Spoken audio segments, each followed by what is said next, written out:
Hello, beautiful and powerful women. Welcome to Susan Unleashed. This podcast is for any woman who wants to live a gorgeous life on her terms and who knows that not only is being a woman enough, it is the key to everything. I'm your host, Susan Elizabeth, certified professional coach, #1 best-selling author, and Energy Leadership Index master practitioner. I fiercely support women who are passionate about elevating their lives while embracing their truest selves. Are you ready to unleash your power? Hello, beautiful and powerful women. This week, I'm so excited to talk about this topic. It's career success without sacrificing your femininity. So this is for all of you out there who feel like we've had men as role models who've been in really successful positions. This is for all the women who have worked really hard from a doing place to achieve all of your success. This is for all the women who are leaders, managers, even for the women who are successful in their careers, working up in their careers to higher and higher levels, aspiring to higher levels. This is for you if you have been achieving and striving and doing and accomplishing, and you've abandoned your true self as a woman. And it could be you've abandoned a little bit, you've abandoned a lot, doesn't matter. And I want to talk about this because most women that I know have done this.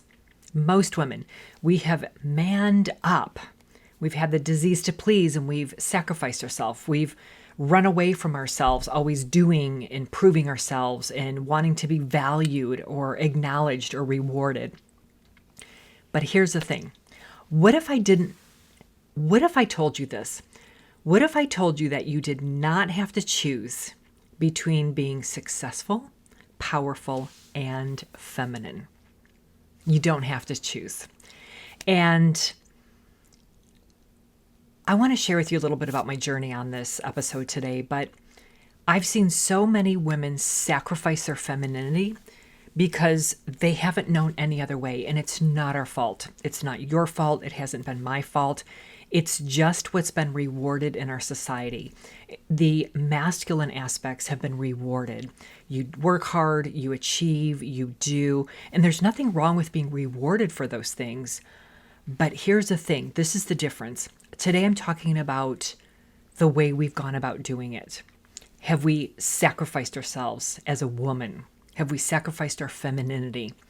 And there is another way to do this, and you can live in your authenticity, you can live in your full power and the empowerment place and be wildly, wildly successful. I know because I've done it. I've been in my corporate career for over 32, coming up on 33 years, and I've had a heck of a long journey in figuring this out, and it took me decades. But I figured it out, and I want to share with you a little bit today on this episode about this. So this is what I'm talking about right now. I want to talk about not just surviving, but thriving in your authentic self. So what does that mean? When you're thriving, you are feeling joy, you're feeling empowered, you're feeling successful, and you can feel like you've got time for yourself. You're having time for yourself each and every day, doing the things that you love. It could be spending time with yourself alone, having that thinking time, that creative time, all of the things that nourish your soul, that nourish yourself as a woman. And you thrive because you know yourself. You're not in a place where you're still figuring yourself out. And listen, it's a lifelong journey trying to figure ourselves out, right? Like we're always a student of the world. We're always learning things and growing. But here's the thing. When we're thriving, we are accomplishing and achieving things, but the difference is we're doing it from a place of a full awareness that we're living in our feminine and we're stepping into the doing and achieving place, and then stepping over into the places during the day, during the week, during the month, during the year of coming back to ourselves, of living in our true self as a woman, knowing that you're designing yourself into your day each and every day for things that bring you joy and please you. Things that bring me joy and please me are achieving things, doing things. But things that also bring me joy and pleasure are the times that I have the downtime, the think time, the being time, the creative time, the intuition time. And I can go back and forth between those two things all day long. Those are two different energies, two different aspects. But it's going there by choice. And it's also living in my authenticity as a woman and then stepping into the doingness as I choose. That is thriving. I can be more successful. I can be more joyful. I don't have to emulate men or the masculine aspects. And my phone is texting. Anyways, it's now on silent mode. So one of the things that we can do, so what do we do about this? Like I mentioned, we can slow down. We can design ourselves into our day. So what does that look like specifically?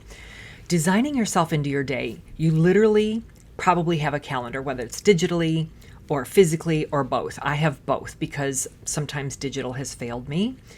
And I always want to make sure I know what's going on. So I put myself and I put me on my calendar each and every day first, and everything else goes in there. Now, sometimes I have to rearrange that, and that's okay.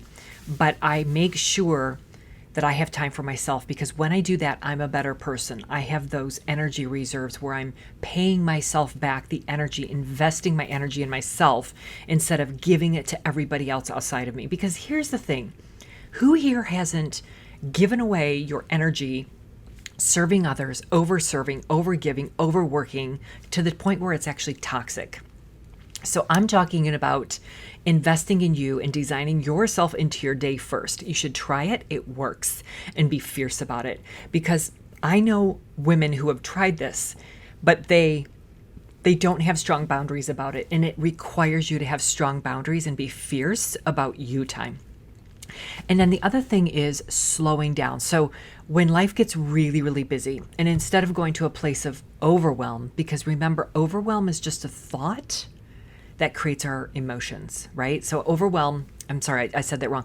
Overwhelm is actually an emotion that's created by our thoughts. So when you think like, oh my gosh, I have so much to do, there's so much on my plate, of course you're going to feel overwhelmed. Overwhelm is the result of your thoughts. But when you design yourself into your day, and you slow down and you look at your calendar and you said, okay, I have these things to do. I have these things that are a priority. And here's how I'm going to go about my day. Here's what's important to me. Here's what I need to focus on. And then the rest is just in detail. So it's really, when you get overwhelmed, the very first thing that I've learned to do is stop. And sometimes in that moment I stop, I might just breathe. I'm a big fan of breathing. Breath is life. Breath is just being in the moment. Because when you're getting overwhelmed and you're feeling busy and you've got so much to do, you're not in the present moment. So it's just stopping. And sometimes maybe it's stopping and then stepping away from my desk, stepping away from the situation, from the moment, and going to be in the moment. Maybe it's like, okay, I have a few moments right now. I'm going to go take a walk around the block. I'm going to go take a walk down the halls. I'm going to go take a walk around wherever you're at, right? Because we're taught to go fast, to produce, to, provide output, to work harder, to deliver. These are all things that have been rewarded. These are all things that has made us successful. But let me ask you this, does it bring you joy? And that's the difference. So the feminine way is to slow down, to be more organic and less linear. And listen, we can create structure and have structure in our lives. I love structure. And I design my day with structure. I design my week with structure. And structure is actually given to me. But within that structure, I then have the organicness and chunks of time to be organic, to be creative, to have thinking and being time, to have body movement time. And this is where that emotional well-being and that emotional intelligence comes into play. And what I like to ask my clients is, how do you want to feel during your days? As you're designing your day, or as you're getting up in the morning and maybe you have a ritual or a routine, one of the most important things to intend and to think about is, how do I want to feel today? Do I want to feel like I accomplished a lot? Do I want to feel joyful? Do I want to feel motivated? Do I want to feel empowered? Do I want to feel like I've achieved a lot by the end of the day and I want to feel happy about that. And then what is really, no kidding, what is your priority that day? What is your to-do list? And so it's really having the masculine structure and the feminine flow.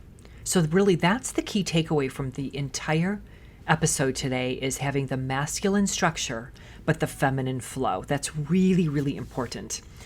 And our bodies, listen, our bodies are not meant to be machines. They're not meant to be like computers. They're not meant to be always doing over and over and over. You can plan your day with you in it. You can use structure as this beautiful guide and these boundaries, and then live organically in that structure and have that flow and that freedom and that ease in there. And it really, really works. So I think the other thing that I want to mention is that what is true power and what is your feminine power and true power? Like really remembering that you can be wildly successful, you can be very powerful, and you can be yourself as a woman and be feminine. I used to think that femininity, now this goes back decades, I used to think femininity was actually a weakness in business. And I couldn't be further from the truth. When I look at very powerful and feminine women, women like Beyonce, women like Angelina Jolie, women like Oprah, very powerful women, and very, very feminine. And true power is really, really knowing yourself, having that relationship with yourself, honoring yourself, living, having those fresh flowers on your desk, having, the cup of tea and the croissant or that macaroon in the afternoon, whatever that is, that piece of chocolate, having that masculine structure with the organic feminine flow throughout the entire day, knowing yourself, living in yourself, so you can take action, inspired action from the being place to go do, not do to be, to have. It's to be, then do, then you'll have, right? So it's living in choice and not sacrificing your femininity, because knowing yourself and having that relationship with yourself, prioritizing how you feel. What do you want to do? How do you want to live? What are you hungry for? What are you craving? And really honoring and taking care of yourself. That is feminine power. This I know, and this is how I live my life. And it is a powerful as hell place to live from. So with that, I think a couple takeaways. Number one, how do you want to design your day and design yourself into your day? Number one. And what do you need to do in that? And this could be evening time, daytime, doesn't matter. How do you want to care for your mind? How do you want to care for your energy? How do you want to care for your body within each day, within each week?